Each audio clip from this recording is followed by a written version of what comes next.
Mohon maaf, padahal di PKPNU itu yang akhir-akhir materinya kan ada 9 perintah kader. Nah, salah satunya itu kader harus bergerak dan menggerakkan. Ini selalu bergerak dan menggerakkan.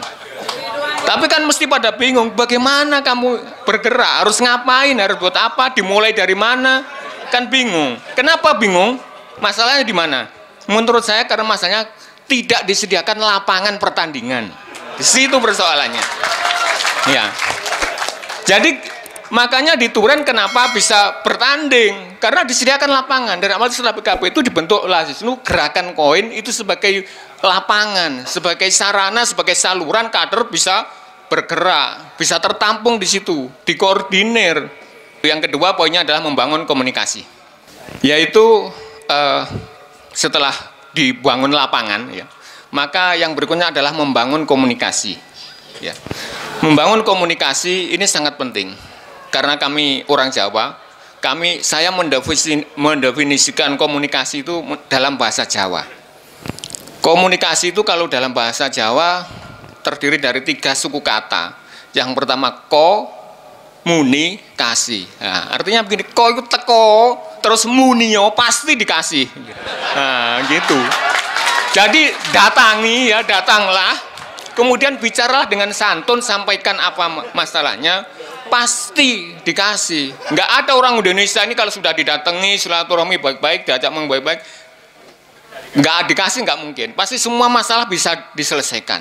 Yang ketiga, yaitu membangun sistem koordinasi.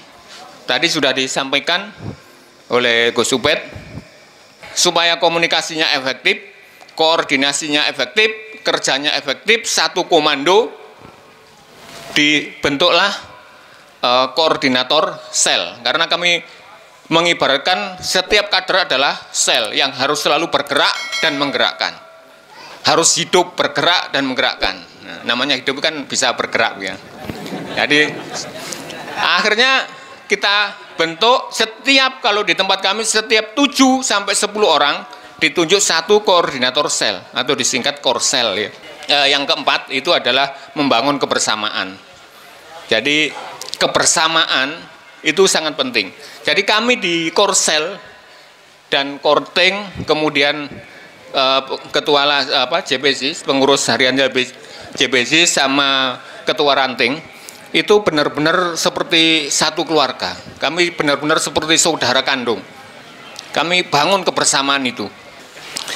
Kemudian yang korselnya begitu sama perlakuannya ke anggotanya, 7 sampai 10 orang itu.